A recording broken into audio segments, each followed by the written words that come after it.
कोणीतरी म्हटले आहे, कुतूहलाने ऐका, प्रामाणिकपणे त्यामधून शिका आणि सचोटीने वागा.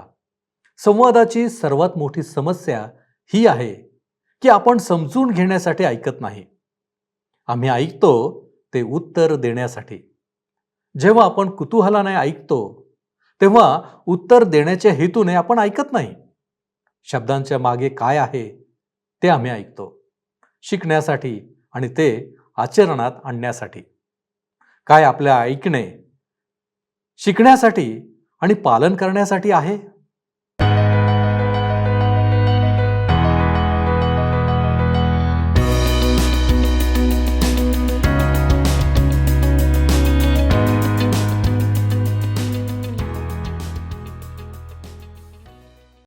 उपस्थित सर्व बंधू आणि भगिनींनो, उपासना कार्यक्रमामध्ये आपले हार्दिक स्वागत.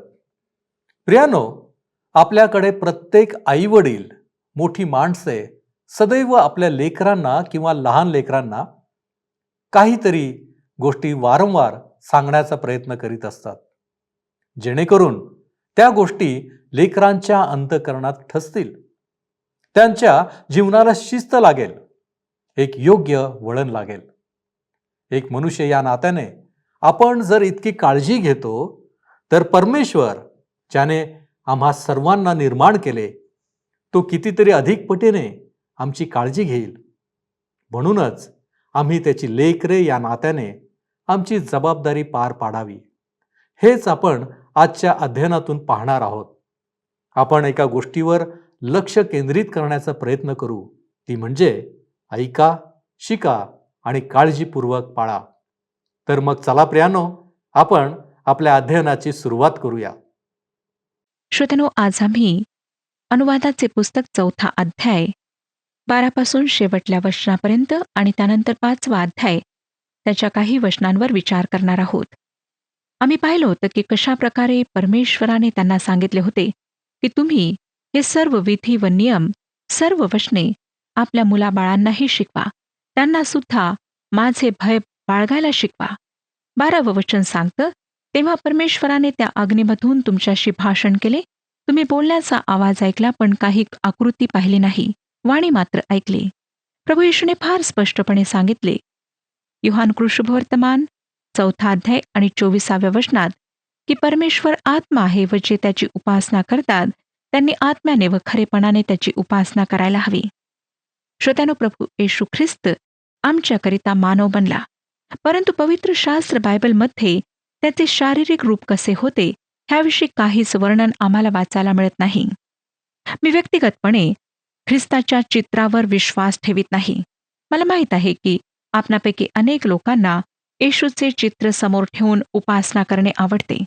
एका स्कॉटिश अभ्यासकाराने म्हटले, मानवाने येशूचे चित्र तोपर्यंत रेखाटले नव्हते जोपर्यंत त्याच्या हृदयातून त्याची उपस्थिती समाप्त झाली नव्हती. श्रोत्यानो, आम्हाला येशू हृदयात असण्याची गरज आहे, चित्रात किंवा कपड्यावर रंगवलेला नाही. हे फार महान आणि अनंतकालीन असे तथ्य परमेश्वर ह्या अध्यायात आम्हाला सांगत आहे. त्या काळात इस्रायलांना देण्यात आलेले महान तथ्य आज आमच्यासाठी फार उपयोगाचे आहेत, कारण सत्य अनंतकालीन असते. 24 ते 27 वचने सांगतात. 4था अध्याय 24 ते 27 वचने, कारण तुझा देव परमेश्वर हा भस्म करणारा अग्नी आहे, तो ईर्ष्यावान देव आहे. तुम्हाला पुत्रपौत्र होऊन त्या देशात तुम्ही जुने झाल्यावर जर तुम्ही बिघडून कोणत्याही वस्तूची कोरीव मूर्ती केली आणि आपला देव परमेश्वर ह्याच्या दृष्टीने जे वाईट ते करून त्याला चीड आणली, तर आज आकाश व पृथ्वी हाच तुमच्या विरुद्ध साक्षीला ठेवून मी सांगतो की ज्या देशाचे वतन मिळवावयाला तुम्ही यार्देन नदी ओलांडून जात आहात, तेथून तुमचा लवकरच अगदी नायनाट होईल. तेथे तुम्ही फार दिवस राहणार नाही, पण तुमचा समूळ नाश होईल. परमेश्वर तुम्हाला इतर राष्ट्रात विखरील. ज्या ज्या राष्ट्रात परमेश्वर तुम्हाला घालवेल तेथे तुमची संख्या अल्प राहील. आज सुद्धा श्रोत्यानो, हे राष्ट्र जगासाठी एक साक्ष बनले आहे, परंतु कशाकरिता? त्यांच्या आज्ञा उल्लंघनाकरिता. ते आज संपूर्ण जगात पसरलेले आहेत. का? कारण त्यांनी त्या गोष्टी केल्यात ज्या परमेश्वराने त्यांना करण्याकरिता मनाई केली होती. आज जरी ते त्यांच्या राष्ट्रात काही प्रमाणात परतलेले असले तरी समस्यांनी घेरलेले आहेत.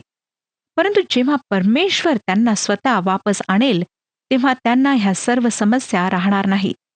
आज सुद्धा हे राष्ट्र देवाच्या न्यायाखाली आहे, कारण श्रोत्यानो, त्यांनी देवाकडे पाठ फिरवली.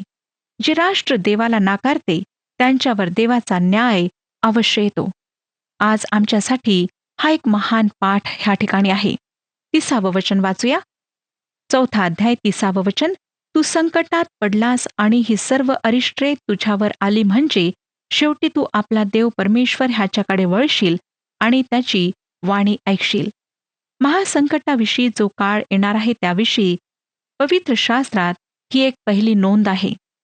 शेवटी तू, म्हणजे श्रोत्यानो, जुन्या करारात हे महासंकटाच्या काळाविषयी सांगण्यात आलेले आहे. तू आपला देव परमेश्वर ह्याच्याकडे वळशील आणि त्याची वाणी ऐकशील. 31 वचन पहा. कारण तुझा देव परमेश्वर हा दयाळू देव आहे. तो तुला अंतर देणार नाही, तुझा नाश करणार नाही आणि तुझ्या पूर्वजांशी त्याने शपथपूर्वक केलेला करार तो विसरणार नाही. परमेश्वर फार शक्तिवान किंवा कठोर आहे म्हणून त्यांना पांगवेल का? नाही श्रोत्यानो. ऐका, परमेश्वर दयाळू आहे. तो तुम्हाला विसरणार नाही, तो तुम्हाला नाश करणार नाही. इस्रायल नष्ट झाले नाही ह्याचे एक कारण म्हणजे परमेश्वर दयाळू आहे, तो कृपाळू आहे. हेच कारण आहे की तुम्ही आणि मी सुद्धा आज नाश झालो नाही. आपले तारण झाले ते आपण फार चांगले किंवा स्वभावाने प्रेमळ आहात म्हणून नाही श्रोत्यानो, परंतु देवाच्या कृपेमुळेच झाले आहे. तो आमच्यासाठी व इस्रायल राष्ट्रासाठी कृपाळू व दयाळू परमेश्वर आहे. आता मोशे त्यांना देवाच्या दयेचे, त्याच्या प्रेमाचे अधिक पुरावे देत आहे. 33 ते 34 वचने पहा काय सांगतात.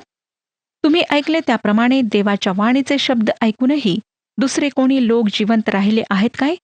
त्याप्रमाणेच तुमचा देव परमेश्वर ह्याने मिसर देशातून तुमच्यासाठी तुमच्या देखत संकटे, चिन्हे, चमत्कार, युद्धे, पराक्रमी हात आणि उगारलेला भुज ह्यांच्या योगे भयप्रद कृत्ये केली. तशी कृत्ये करून देवाने आपणासाठी एखादे राष्ट्र इतर राष्ट्रामधून काढून घेण्याचा कधी प्रयत्न केला काय? देवाने ह्या सर्व गोष्टी त्यांच्या वाडवडिलांच्या डोळ्यात देखत केल्यात. परमेश्वर त्यांनी ते विसरावे हे अपेक्षित नव्हता. परमेश्वर त्यांच्याशी फार दयाळू होता. त्यांनी ह्या सर्व गोष्टी स्मरण ठेवाव्यात अशी त्याची अपेक्षा आहे. 37 वचन. त्याने तुझ्या पूर्वजांवर प्रीती केली म्हणून त्यांच्या मागून त्यांच्या संतानाला त्याने निवडून घेतले आणि स्वतः आपल्या महासामर्थ्याने त्याने तुला मिसर देशातून बाहेर आणले. परमेश्वराने त्यांच्यावरील प्रेमाखातीर हे सर्व केले आणि हेच स्पष्टीकरण आहे. त्यांच्यामध्ये काही चांगुलपणा नव्हता, परंतु देवामध्ये चांगुलपणा होता. आम्हाला दिसतं श्रोत्यानो की पावलोपावली ह्या लोकांनी परमेश्वराच्या आज्ञा तोडल्यात. परमेश्वरापासून ते दूर गेलेत. त्यांनी परमेश्वराच्या विरुद्ध कुरकुर केली, परंतु फक्त परमेश्वराच्या प्रेमामुळेच हे लोक जिवंत राहिलेत. देव आज आमच्यावर प्रेम करतो, परंतु तो प्रेमामुळे आमचे तारण करीत नाही. तो कृपेने आमचे तारण करतो. स्वर्गाचा मागचा दरवाजा उघडून तो आम्हाला आत घेत नाही. नीतिमान राहून तो असे करू शकत नाही श्रोत्यानो. आमच्या पापांसाठी बलिदान करणे त्याच्याकरिता जरुरी होते. देवाच्या प्रेमाने ख्रिस्ताला आमच्यासाठी ह्या जगात मरण्याकरिता पाठवले, जेणेकरून तुम्हाला आणि मला पापांची क्षमा प्राप्त व्हावी. पवित्र शास्त्र बायबल असे म्हणत नाही की देवाने जगावर एवढी प्रीती केली की त्याने जगाला तारण दिले, परंतु ते असे म्हणते की देवाने जगावर एवढी प्रीती केली की त्याने आपला एकुलता एक पुत्र दिला, ह्यासाठी की जो कोणी त्याच्यावर विश्वास ठेवील त्याचा नाश होऊ नये, परंतु त्याला अनंतकालीन जीवन प्राप्त व्हावे. श्रोत्यानो, ह्याच मध्ये तो काहीच फरक करीत नाही. 44 आणि 45 वचने पहा. 4 अध्याय 44 आणि 45 वचने. मोशेने इस्रायल लोकांना जे नियमशास्त्र नेमून दिले ते हेच.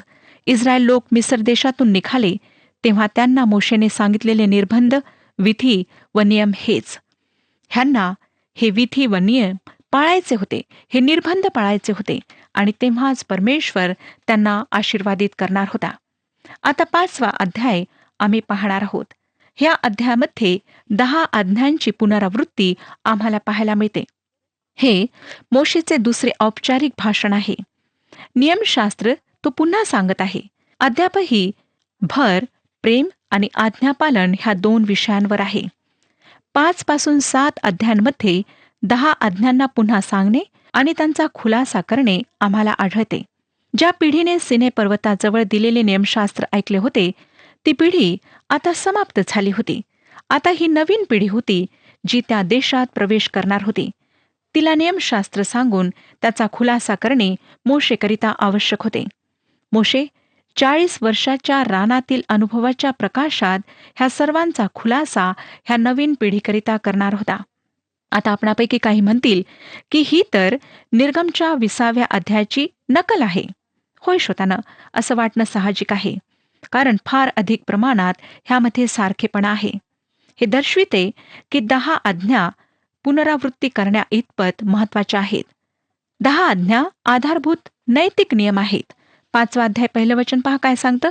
मोशेने सर्व इस्रायल लोकांना बोलावून सांगितले, अहो इस्रायल लोक हो, जे विधी व नियम आज मी तुम्हाला ऐकवित आहे ते ऐका. तुम्ही ते शिका आणि काळजीपूर्वक पाळा. देवाच्या वचनांच्या संबंधात आम्हाला 4 महत्वाच्या पायऱ्या गाठायच्या आहेत. पहिली जी पायरी आहे ती आहे ते वचन ऐकणे. दुसरी आहे ते शिकणे. जे परमेश्वर त्यांना सांगत आहे त्याच्याशी त्यांना चांगल्या प्रकारे परिचित व्हायचे होते. तिसरी पायरी आहे ते पाळणे. ह्याचाच अर्थ आहे की परमेश्वराच्या वचनाला हृदयात उतरवणे.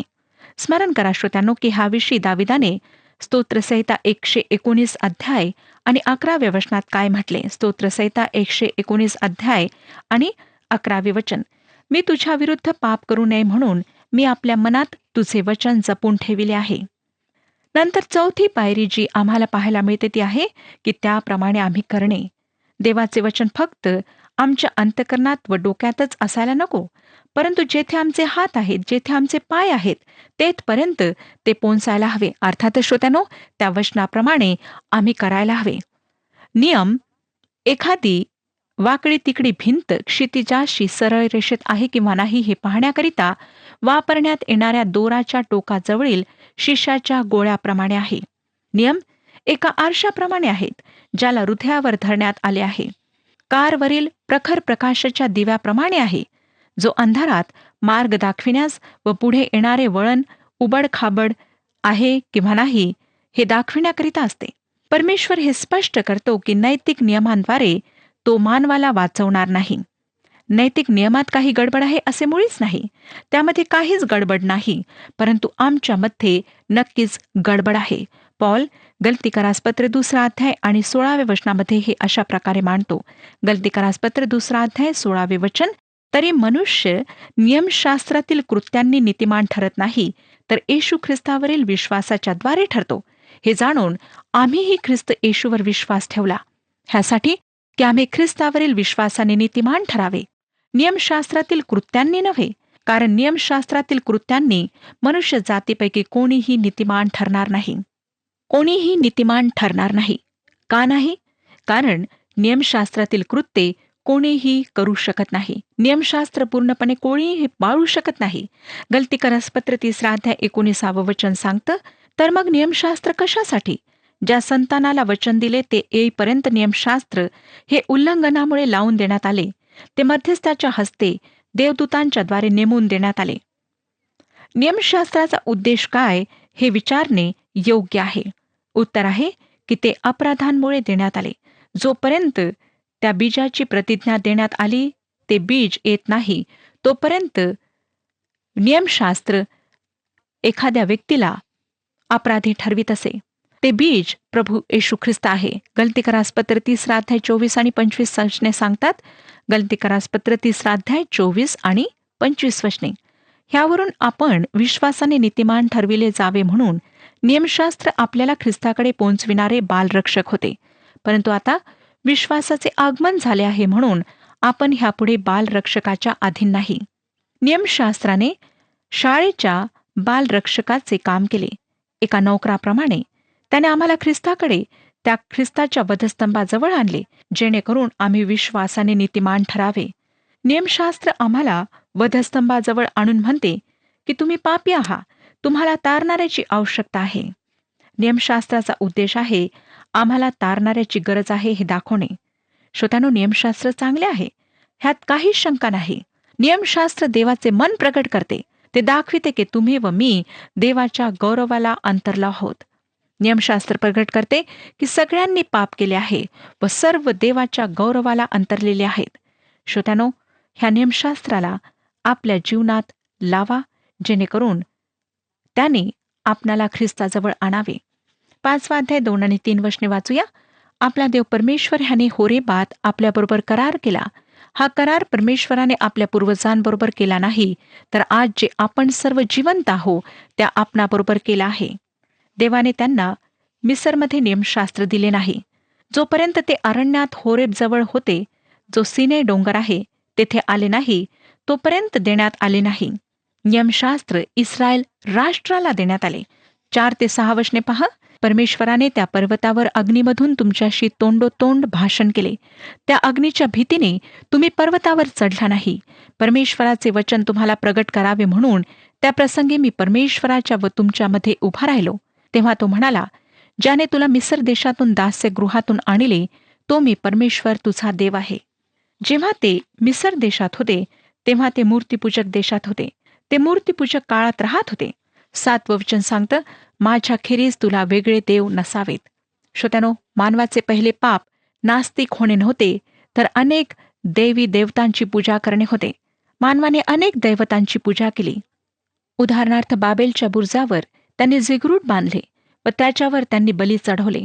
अर्थातच सूर्याला, सूर्य आणि ग्रह ह्यांची प्रथम मानवाने उपासना केली. ते देवापासून फिरले.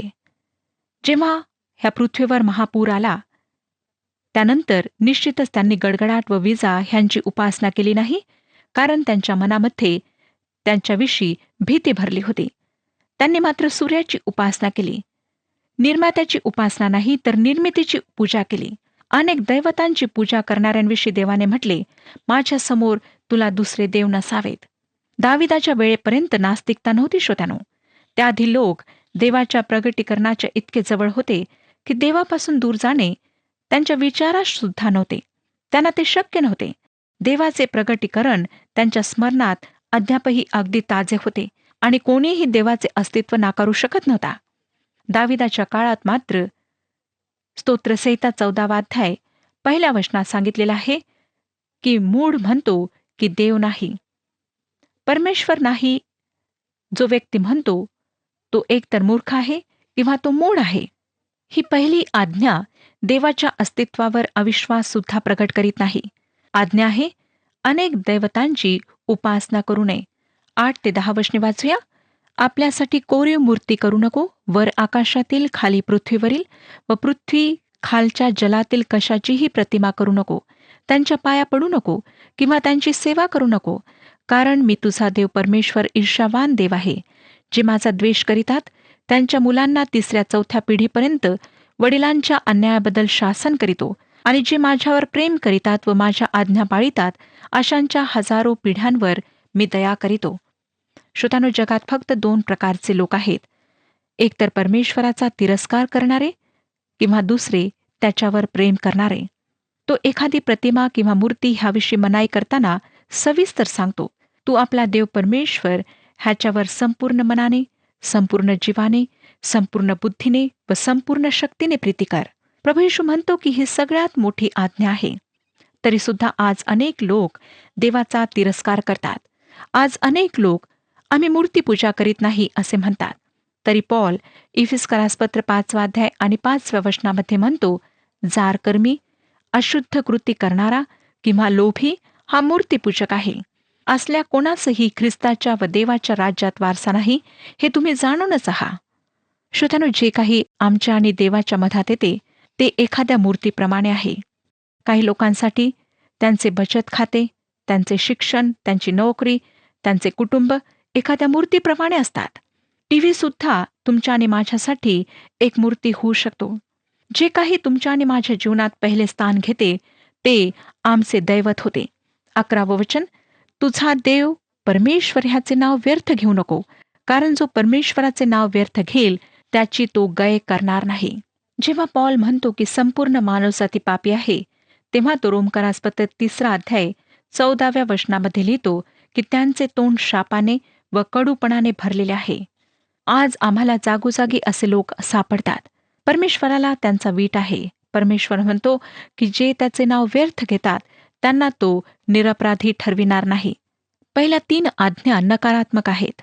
आता आपण सकारात्मक आज्ञांकडे येत आहोत. 5वा अध्याय 12 ते 15 वचने पहा काय सांगतात. तुझा देव परमेश्वर ह्याने तुला आज्ञा केल्याप्रमाणे शब्बात दिवस पवित्रपणे पाळण्याकडे लक्ष असू दे. 6 दिवस श्रम करून आपले सर्व कामकाज कर, पण 7वा दिवस तुझा देव परमेश्वर ह्याचा शब्बात आहे. म्हणून त्या दिवशी कोणतेही कामकाज करू नको. तू, तुझा मुलगा, तुझी मुलगी, तुझा दास, तुझी दासी, तुझा बैल, तुझे गाढव, तुझा कोणताही पशु अथवा तुझ्या वेशीच्या आत असलेला उपरी ह्यानेही करू नये, म्हणजे तुझ्याप्रमाणे तुझ्या दासदासींनाही विसावा मिळेल. तू मिसर देशात दास होतास आणि तेथून तुझा देव परमेश्वर ह्याने तुला पराक्रमी हाताने व उगारिलेल्या भुजाने बाहेर आणले ह्याची आठवण ठेव. म्हणूनच तुझा देव परमेश्वर ह्याने तुला शब्बात दिवस पाळण्याची आज्ञा केली आहे. श्रोत्यानो, मनोवेधक गोष्ट म्हणजे सर्व आज्ञांची नव्या करारात उजळणी झालेली आहे, फक्त शब्बात दिवसाच्या आज्ञेची नाही. ह्याचे कारण काय? शब्बात मंडळीला देण्यात आलेला नाही. मंडळी नेहमी सप्ताहाच्या पहिल्या दिवशी एकत्रित येत असे.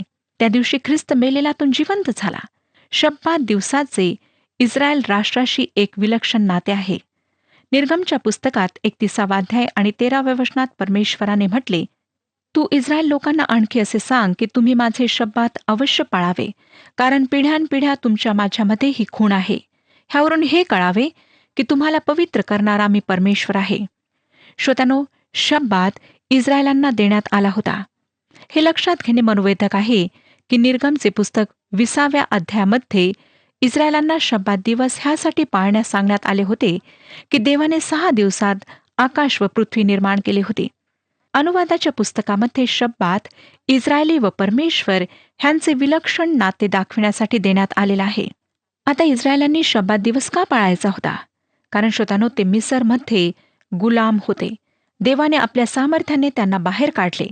श्रोत्यानो, ह्या आज्ञा देवाप्रती त्यांचे जे कर्तव्य आहे त्या संबंधाने होत्या. आता मानवा संबंधाने जे कर्तव्य आहे त्या भागाकडे आम्ही येणार आहोत आणि त्याविषयी पुढच्या कार्यक्रमात आम्ही अभ्यास करणार आहोत. म्हणून अध्ययनात अवश्य भाग घ्या. परमेश्वर आपणा सर्वांस आशीर्वाद देव. प्रियानो, आज आपण महत्त्वपूर्ण गोष्टी शिकलो आहोत. ऐकणे, शिकणे आणि काळजीपूर्वक त्याचे पालन करणे. देवाची प्रीती आम्हा प्रत्येकावर आहे, ही जाणीव आम्हाला सर्व काही देणारी आहे. काय आपण ही जाणीव बाळगून आहात? काय देवाचे ऐकून आम्ही पालन आचरण करतो? आपण आत्मपरीक्षण करूया. आपण प्रार्थना करू. आमच्यावरती प्रीती करणाऱ्या आमच्या महान प्रेमळ परमेश्वरा, पुन्हा एकदा आम्ही उपकारस्तुतीच्या अंतःकरणाने तुझ्या चरणापाशी आलेलो आहोत. यासाठी की प्रभूजी, तू आमचा गुरु आहेस, तू आम्हाला शिकवणार आहेस आणि बापा, तुझ्या आज्ञा आमच्यासाठी अत्यंत मूल्यवान अशा आहेत. परंतु प्रभू, आम्ही आमच्या जीवनामध्ये जगत असताना तुझ्या आज्ञांकडे दुर्लक्ष करतो. तुझ्या आज्ञा आम्ही पाळत नाही. आम्हाला जे मनाला वाटेल ते आम्ही करतो आणि म्हणूनच प्रभूजी, आम्ही अनेक वेळा तुझ्यापासून दूर जातो. आज आम्हाला तू अशी बुद्धी दे, असं सहाय्य कर की जेणेकरून प्रभूजी, जे काही तू आम्हाला सांगतोस ते आम्ही ऐकावं, ते आम्ही शिकावं आणि त्याप्रमाणे आमच्या जीवनामध्ये आचरणात आणावं. होय प्रभूजी, आमचा अशक्तपण दूर कर. तुझ्या आज्ञा पाळण्यासाठी तू आम्हाला सहाय्य कर. तारणारा प्रभू येशू ख्रिस्त याच्या गोड आणि गौरवी नावात ही प्रार्थना करतो, म्हणून तू ऐक. आमेन. तुम्हाला पूर्णता लाभो, समाधान मिळो आणि येशू ख्रिस्ताची कृपा तुम्हा सर्वांबरोबर असो.